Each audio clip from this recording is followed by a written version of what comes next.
के अध्यक्ष महोदय, उपस्थित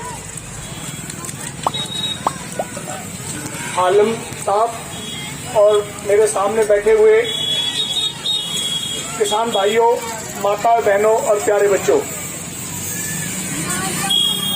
मैं पहले आप लोगों को तहे दिल से मुबारकबाद देता हूं। मेवात की आजादी के आंदोलन में जो शानदार और ऐतिहासिक भूमिका रही 1857 के विद्रोह के अंदर, मैंने पढ़ा है। मैं उन साथियों से मिला हूं जो इस बात का जिक्र किया करते थे, मेवात वो धरती है जहां फांसी के फंदे कम पड़ गए थे, लोग पेड़ों के ऊपर लटका दिए गए थे।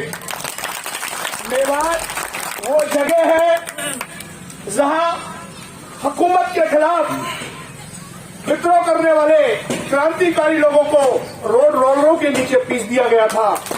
मैं उस ऐतिहासिक शानदार भूमि पर आप लोगों के बीच में आकर के गौरवान्वित महसूस कर रहा हूं और आप लोगों को क्रांतिकारी अभिनंदन और शुभकामनाएं भेंट कर रहा हूं। इससे पहले मैं अपनी बात को तफसील से आप लोगों के सामने रखूं, मैं कुछ नारे लगाऊंगा, आप लोगों ने उन नारों का जवाब देना है। दिल्ली में बैठी इस फासिस्ट सरकार को, इस तानाशाही सरकार को आपकी आवाज से पता चल जाए कि मेवात के अंदर 36 बरादरियों का जो भाईचारा है, इस मुल्क को हमारे बाप दादाओं ने खून से सींचा है। चाहे आज हम इस्लाम को मानने वाले हैं, चाहे हिंदू धर्म को मानने वाले हैं, मगर हमारे बीच में एक रिश्ता है, वो है मेवाती शब्द का। मेवात की कोई भी बहन बेटी किसी गांव की किसी बरादरी की अगर हमें मिलती है तो उसे हम अपनी बहन ही मानते हैं। ये मेवात सोने की चिड़िया रही है।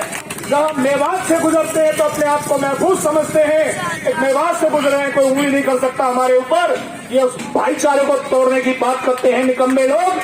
अपनी आवाज से इन्हें जवाब देना। मैं कहूंगा अडानी अंबानी की जागीर नहीं, आपने कहना है हिंदुस्तान हमारा है। बाकी नारों से तो आप वाकिफ ही होंगे। शुरुआत करते हैं इंकलाब से। साथियों, इंकलाब का मतलब है बदलाव। हम बदलाव की बात करने वाले लोग हैं, हम दकियानूसी विचारों को मानने वाले लोग नहीं हैं। इंकलाब, इंकलाब, दम है कितना दमन में तेरे, दम है कितना दमन में तेरे। भारत माँ के 4 सिपाही, हिंदू मुस्लिम सिख ईसाई, भारत माँ के 4 सिपाही, हिंदू मुस्लिम सिख ईसाई, शहीद आजम शहीद भगत सिंह तेरे सपनों को मंजिल तक पहुंचाएंगे। शहीद आजम शहीद भगत सिंह तेरे सपनों को, शहीद आजम शहीद उस्ताकुल्लाह तेरे सपनों को। इंकलाब, किसान मजदूर भाईचारा। धन्यवाद साथियों, बहुत खुशी हुई आप लोगों के जज्बात और आप लोगों की आवाज को सुनकर के मेरी भी हौसला अफजाई हुई। साथियों, आते हैं मुद्दे पर। मैं बात करूंगा कुछ अपने तरीके से, मेरे से पूर्व वक्ताओं ने कोई चीज छोड़ी नहीं। पहली गलती मेरी और आपकी, जो हमने इस फरकापरस्ती सरकार को चुना। हाथ खड़े कर रहे हो और दोबारा ये गलती मत करना और ये मुल्क बच जाएगा। इनके लोक लुभावने वादे, इनके झूठे होर्डिंग, हिटलर की चालें, हिटलर वाले भाषण, गोबर, हिंदू मुसलमान, मंदिर मस्जिद, इसको लेकर के ये देश की सत्ता में आ गए। इनके पास विकास का कोई मुद्दा नहीं था, बेरोजगारी का समाधान नहीं था, किसानों की समस्याओं का समाधान नहीं था। इस मुल्क के अंदर जो आवाम परेशानियों के दौर से गुजर रहा है, आजादी के बाद से जो उसकी उम्मीदें थी, उनका कोई समाधान नहीं था। ये वो मौकापरस्त लोग थे आप लोग हिटलर की बात करते हैं, मैंने हिटलर को पढ़ा है। वो 35 साल की उम्र तक एक साधारण सा सैनिक था, उसमें एक गुण था। देखो, पहला कोई वक्त आया जो बता रहा है हिटलर में गुण था। हिटलर में गुण नहीं होता तो इतना बड़ा लीडर कैसे बन जाता? उसमें गुण था, वो वाक्य पटता में बड़ा माहिर था, बोलने में बड़ा चतुर था, वाचाल था, बातों को घुमा फिरा के कहने में, लोगों को सपने दिखाने में माहिर था। और ये उसी का भाई भतीजा है जिसका नाम है नरेंद्र मोदी। उसने अपनी वाचाल, अपनी चपलता, अपनी वाणी से जर्मनी को बर्बाद कर दिया। लोगों को ये कह करके, ये समझा करके एक मैं यहूदियों को खत्म कर दूंगा, इनकी नस्लें मिटा दूंगा। यहूदी मिटे नहीं मिटे, हिटलर दुनिया से मिट गया। इसने सोचा इस कोरोना काल के अंदर लोगों को घरों में बंद करके, भयभीत करके, इस देश की पूंजीवादी व्यवस्था और सरमाएदारों के हित के पालन के लिए जो इसके लिए प्रतिबद्ध था, ये उनसे जुड़ा हुआ था, इनके हित पूंजीवाद से जुड़े हुए थे।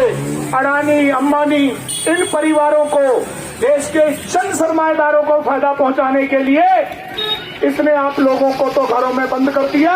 उससे पहले हिंदू मुसलमान का कार्ड खेल रखा था। हमारे और आपके बीच में एक दीवार थी कि हम बात न कर सके, उस दीवार का फायदा उठा करके इसने देश के अंदर ऐसे बिल पास किए जो हमें गुलामी की तरफ ले जा रहे थे, आर्थिक गुलामी की तरफ ले जा रहे थे, मानसिक गुलामी की तरफ ले जा रहे थे। मैं पूछना चाहता हूं मेरे बुजुर्ग साहिबानों, आज आजाद हुए हमें 73, 74, 75, 76 वर्ष हो गए। क्या इस आजादी का सपना हमने इन्हीं दिनों को देखने के लिए सोचा था कि ये दिन हमें देखने पड़ेंगे?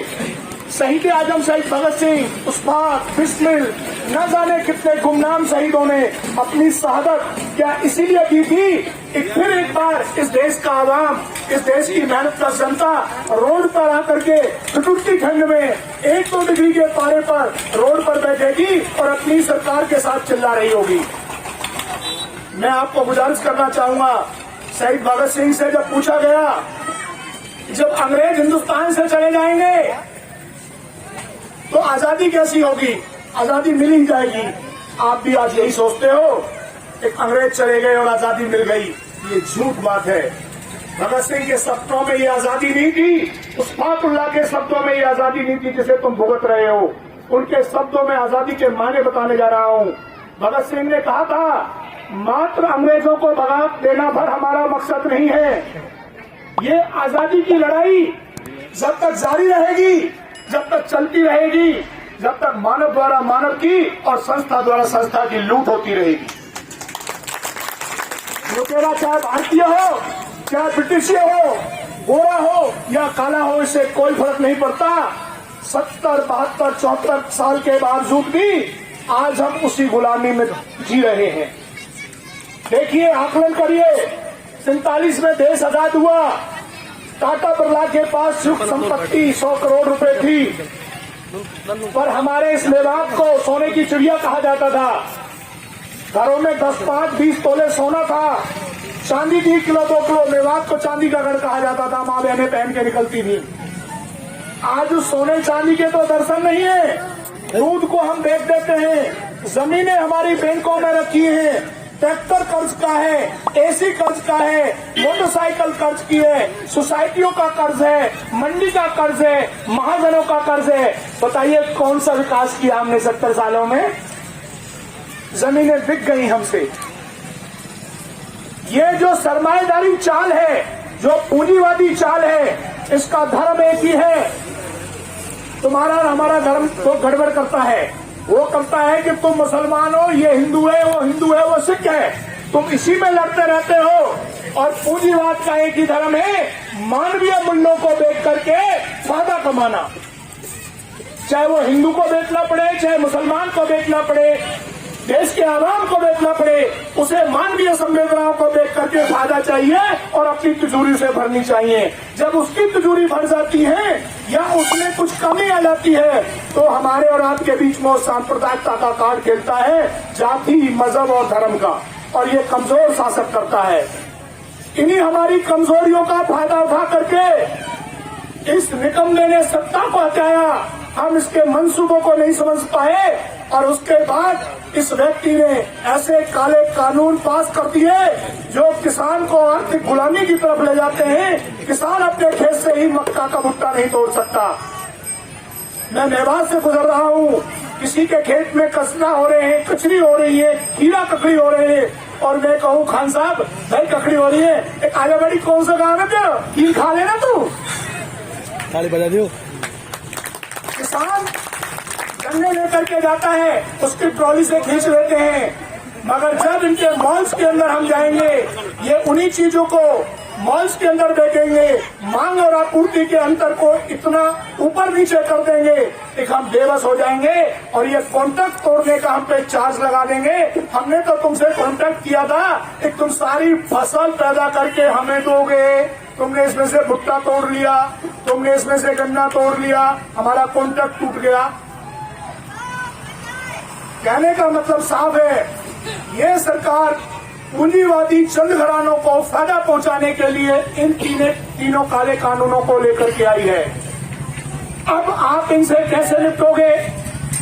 बात यह है, इन्होंने समझ लिया है, ये अंदर से जान गए हैं, एक किसान को हमने जाति, धर्म, संप्रदाय, राजनीति, वर्ण के नाम पर बांटा हुआ है। ये चंद लोग बैठे हुए हैं।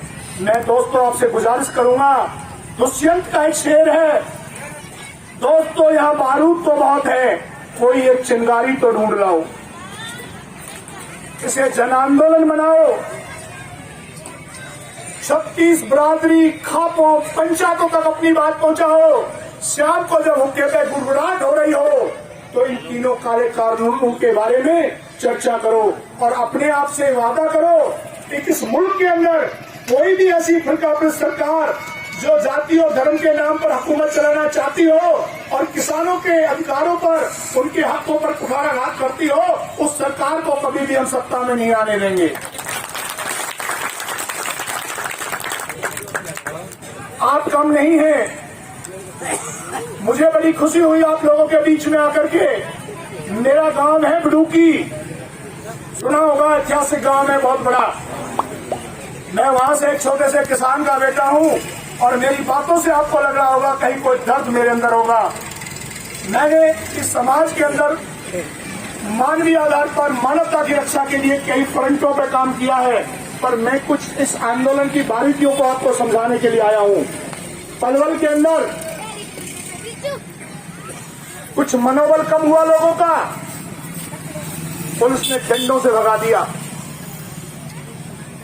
मगर हमें पता था, शेरे मेवात कहता हूं मैं आप लोगों को, सुनहरा बॉर्डर पर चाहे आप थोड़े हो या ज्यादा हो, आपको भगाने की उनकी हिम्मत नहीं है, क्योंकि आपका जज्बा है। ये भूमि संघर्षों की भूमि रही है, जिसने 1857 से आंदोलनों को झेला है।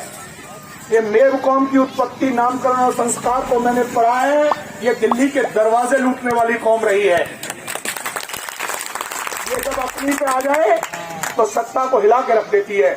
आप अपनी एकता को मजबूत रखना, हिंदू मुस्लिम भाईचारे को मजबूत रखना, 36 बरादरियों को साथ लेकर के चलना।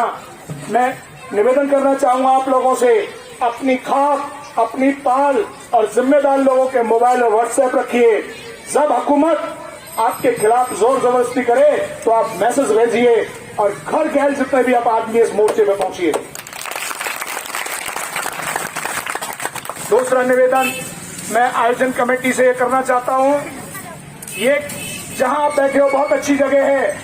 मेरा सुझाव रहेगा, इस सरकार के खिलाफ जितने मोर्चे खोले जाएं, जितने ज्यादा लोगों को लामबंद किया जाए, ज्यादा से ज्यादा लोगों को ये बताया जाए कि ये सरकार कितनी निकम्मी और निठल्ली है, कामचोर सरकार है और ये पूंजीवादी हितों की रक्षा करने वाली सरकार है।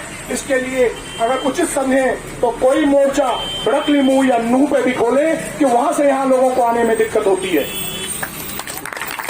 चाहे वहां कम हो, गांधी की मूर्ति के नीचे हम 11 लोग की भूख हड़ताल पे बैठे, दिन के लिए बैठे, पर वहां के लोगों की भागीदारी इस आंदोलन में जरूर होनी चाहिए। साथियों, अंत में मैं अपनी बात को विराम देते हुए आपको यही कहना चाहूंगा, पूर्व वक्ताओं ने सब कुछ बता रखा है, कितना भी बुलवा लो, शाम तक बोलते रहेंगे, हमारे दिल में इतना दर्द है। पर एक शेर अर्ज कर रहा हूं, उसका अर्थ समझ आइएगा कि शाखों से टूट जाएं वो पत्ते नहीं हैं हम, और उन आंधियों से कह दो अपनी औकात में रहें। इसी के साथ आपको क्रांतिकारी अभिवादन, सलाम और आपके जज्बे को बहुत बहुत सलाम, शुक्रिया।